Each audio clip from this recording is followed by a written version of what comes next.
জনগণকে ভুল বোঝাতে উপরে উপরে বিএনপির নীতি কথা বলছে, এগুলোকে বিশ্বাস করবেন না প্লিজ। এগুলো বিশ্বাস করলে আপনি ক্ষতিগ্রস্ত হবেন, প্রতারিত হবেন। আমি একটা কথা আজকে বলছি, আপনি লিখে রাখেন। নির্বাচনের পর বা 2 বছর পর বা 1 বছর পর বা 8 মাস 9 মাস পর মিলিয়ে নেবেন। আপনি যদি এখন বিএনপিকে বিশ্বাস করেন, আপনি ক্ষতিগ্রস্ত হবেন, প্রতারিত হবেন। আপনি বিএনপি হলেও বিএনপিকে বিশ্বাস করবেন না, আপনি সাধারণ জনগণ হলেও বিএনপিকে বিশ্বাস করবেন না। দেশ ধ্বংস হবে। যেমন বিএনপি বলবে আমরা ক্ষমতা আসলে দেশটাকে সুন্দর করে দিব, বেকারত্ব দূর করব, আমরা গণতন্ত্র প্রতিষ্ঠা করব, মানবাধিকার কায়েম করব, মত প্রকাশের স্বাধীনতা নিশ্চিত করব। কিচ্ছু না।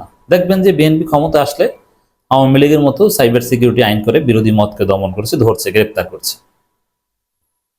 তবে হাসিনার আমলে যাদেরকে ধরতো না, বিএনপি তাদেরকে আরো ভালোভাবে ধরবে। কারণ কি জানেন?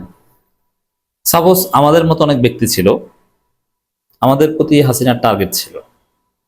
হারুন খুঁজতো, গ্রেপ্তার একাধিকভাবে চেষ্টা করেছে, একাধিকবার। কিন্তু তারপরও নানান ফন্দি ফিকির করে আমরা এয়ারপোর্ট অতিক্রম করতে পেরেছি, যেটা সামনে সরকারের সময় সম্ভব হবে না। কারণ হাসিনার সময় বিএনপি ছিল, জামাত ছিল, আরো অনেক নানান পক্ষ ছিল। তাদের ভিড়ে আমরা হাসিনার টার্গেটে খ শ্রেণীভুক্ত ছিলাম, ক শ্রেণীভুক্ত ছিলাম না, যার ফলে ফাঁকে ফোকরে আমরা এড়াতে পেরেছিলাম। কিন্তু এখন তো আওয়ামী লীগ নাই, আর বিএনপি আওয়ামী লীগের সাথে শত্রুতা নাই। এজন্য বিএনপি আসলে মূল শত্রু মনে করবে ওই হাসিনা যাদেরকে খ গ শ্রেণী শত্রু মনে করতো, তাদেরকে মনে করবে বড় শত্রু। হাসিনার আমলে যারা বড় নির্যাতনের শিকার হয়নি তাদেরকেও ধরবে। আপনি দেখেন না, বিএনপি নিজেরা নিজেরা কামড়াকামড়ি করে, একে অপরের রক কাটে, হত্যা করে। তাহলে প্রতিপক্ষকে কি কি সুযোগ দেবে? এটা তো সহজে অনুমেয়। তাহলে তাদের কথা বিশ্বাস কেন করবেন? তারা এই পেশাজীবী নির্বাচন করার সুযোগ পেয়েছে। সেখানে বিএনপি নিশ্চিত যে 99% নিশ্চিত তারা জিতবে আইনজীবী সমিতি নির্বাচন। তারপরে সেখানে তারা কারচুপি করেছে, প্রতিপক্ষের উপর হামলা করেছে পেশাজীবীদের মতো ভদ্র প্ল্যাটফর্মে। তাহলে সাধারণ নির্বাচন, জাতীয় নির্বাচনে যে কি কারচুপি করবে, এটা সহজে অনুমেয়।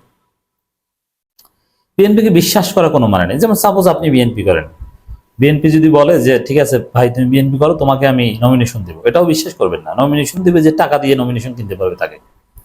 আপনি ত্যাগী বিএনপি, আপনি কিচ্ছু পাবেন না, আপনাকে লাথি দিয়ে ছুড়ে ফেলবে। সারা দেশে কান্নাকাটি দেখেন না, যে 15 বছর বিএনপি করেছি, নির্যাতিত হয়েছি, এখন আমাকে চেনে না, এখন হাইব্রিড বিএনপি নেতা, আমাদের দাম নেই। এটাই ঘটবে, অত বিশ্বাস করবেন না। এক বিএনপি নেতা দেখেছেন কিনা আপনারা, যে বিষ পান করে আত্মহত্যা করেছে, যে বিএনপি করে জীবনকে শেষ করে দিলাম। বিএনপি করলে বিষ খেয়ে আত্মহত্যা করতে হয়, বিএনপি করলে প্রতিপক্ষের হাতে হত্যার শিকার হতে হয়, বিএনপি করলে আপনার রক কেটে ফেলবে বিএনপির লোকেরাই। বিএনপি এখন ওই রক কাটা পার্টিতে পরিণত হয়েছে। অত বিশ্বাস করবেন। এই জন্য সালাউদ্দিন হোক আর যে হোক, কেউ কোনো কথা বললে এটা আমি বিশ্বাস করি না। ভালো কথা বললে ওর পেছনে আমি দুর্বিসন্ধি খুঁজি, এর পেছনে খারাপ উদ্দেশ্য আছে। এমনকি এই যে ইলেকশন কমিশনের বিরুদ্ধে, বিগত 3 ইলেকশন কমিশনের বিরুদ্ধে মামলা করেছে বিএনপি, ওটাকেও আমরা নেগেটিভলি দেখি। সামনে এই ইলেকশন কমিশনের মাধ্যমে দুর্নীতি করাবে, এই জন্য ফেরেশতার শাস্তে সাবেক ইলেকশন কমিশনারদের বিরুদ্ধে মামলা করেছে। তারা আগাম থেকে ফিরে আসবে এই জন্যে না, কোনো প্রশ্নই আসে না। বিএনপির কোনো চরিত্রই নেই। যারা বিএনপির সাথে মিশন জানেন, আপনি দেখেন, বুকে হাত দিয়ে আপনি যারা বিএনপি করলে বলেন যে আসলে কোনো চরিত্র আছে কিনা, ক্ষমতা আসার জন্য যে কোনো অবৈধ কাজ আপনি করতে পারেন কিনা বা করে কিনা। ক্ষমতা আসার ওটা বাদ দেন, বিএনপির নিজস্ব ইন্টারনাল রেইসে, যেমন আপনি ইউনিয়ন সভাপতি হতে চান, আরো 10 জন হতে চায়। এখন আপনি হওয়ার জন্য আপনি এমন কোনো অবৈধ কাজ নাই যেটা আপনি করবেন। আর যে অবৈধ কাজ করতে পারবে না, চুপচাপ জাস্ট ত্যাগ, ভালো কাজ, সততার দিকে খেয়াল থাকবে, তাকে লাথি দিয়ে ছুড়ে ফেলে দেবে, সে কিছুই হতে পারবে না। বিএনপি রাজনীতি এরকম কিনা আপনি একটু মন্তব্য করে জানান তো। আপনি বিএনপি করলে আপনি মন্তব্য করতে সাহসও করবেন না, কারণ আপনার চাকরি থাকবে না তাহলে। কিন্তু আপনার মনের মধ্যে কামড় দিয়েছে যে ভাই তুই ঠিকই বলেছে। কত লোক আমাদের সাথে যোগাযোগ করে যে ভাই এত বছর বিএনপি করেছি, এখন হাইব্রিড বিএনপি, হঠাৎ করে টাকা পয়সাওয়ালা লোকজন এসে নেতা, আমাদের দাম নাই, আমরা চেয়ারের এক কোনায় বা পেছনে বসে থাকি, এরা এসে সামনে বসে। অতএব এই বিএনপিকে বিশ্বাস করার প্রশ্নে আসে না, বিশ্বাস করবেন না। বিশ্বাস করলে প্রতারিত হবেন। জনগণকে যত প্রতিশ্রুতি দিবে এগুলো কিচ্ছু করবে না। যদি বলে যে এই রাস্তা করে দিবে, ওই রাস্তার টাকা বাজেট করি ওরা মেরে খাবে টাকা। বিএনপির যে ক্ষুধা, এই ক্ষুধার সামনে জনগণ কিছুই পাবে না। 15 বছরের ক্ষুধার্ত বাঘ যা পায় তা খায়, খেয়ে টে একদম চেটে সব শেষ করে ফেলবে। অতএব এদেরকে বিশ্বাস করলেই প্রধারিত হবে না। বিশ্বাস করতে হবে কাদেরকে? যাদের সামনে টাকার বস্তা দিলেও টাকা নিবে না। জামাত ইসলামীকে, ইসলামী ছাত্র শিবির, ইসলামী আন্দোলন বাংলাদেশ, চরমনাই, যারা প্রত্যেকদিন কোটি টাকার চাঁদাবাজি করার সুযোগ থাকলেও 1 টাকাও চাঁদাবাজি করবে না। কারণ বাজার থেকে বিএনপির লোকজন লক্ষ লক্ষ টাকা, কোটি টাকা চাঁদাবাজি করে। আর জামাত চরমনাইয়ের লোকজন কি করবে জানেন?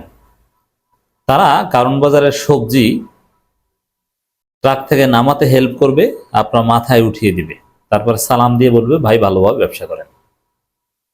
আপনাকে হেল্প করবে, আপনার কাছ থেকে সবজি কিনে ন্যায্য মূল্য পরিশোধ করে আসবে। চান্দা তো দূরের কথা। সংস্কার কাজে আলোচনার চেয়ে খাওয়া দাওয়া বেশি হচ্ছে। সালাউদ্দিন আহমেদ, কত সুন্দর কথা, নীতি কথা, তাই না? যে সংস্কার কাজে আলোচনার চাইতে খাওয়া দাওয়া বেশি হচ্ছে, ওরা নীতি কথা।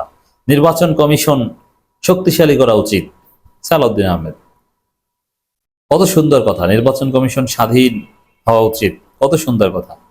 কিন্তু আসলে এই সালাউদ্দিনরা নিজেই এইসব সংস্কার কমিশন চায় না, এটা ব্যর্থ করে দেওয়ার চেষ্টা। এখন অবশ্য কিছুটা লাইন এনেছে যে না, বিএনপির কথা মতো সাজিয়েছে ঐক্যমত কমিশন।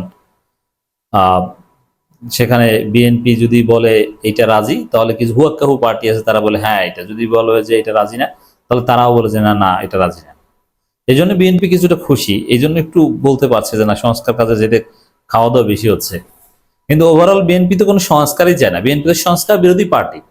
তো উপরে যে কথা, এটা তো নীতি কথা, লোক দেখানো নীতি কথা, বাস্তব ভিত্তিক নয়।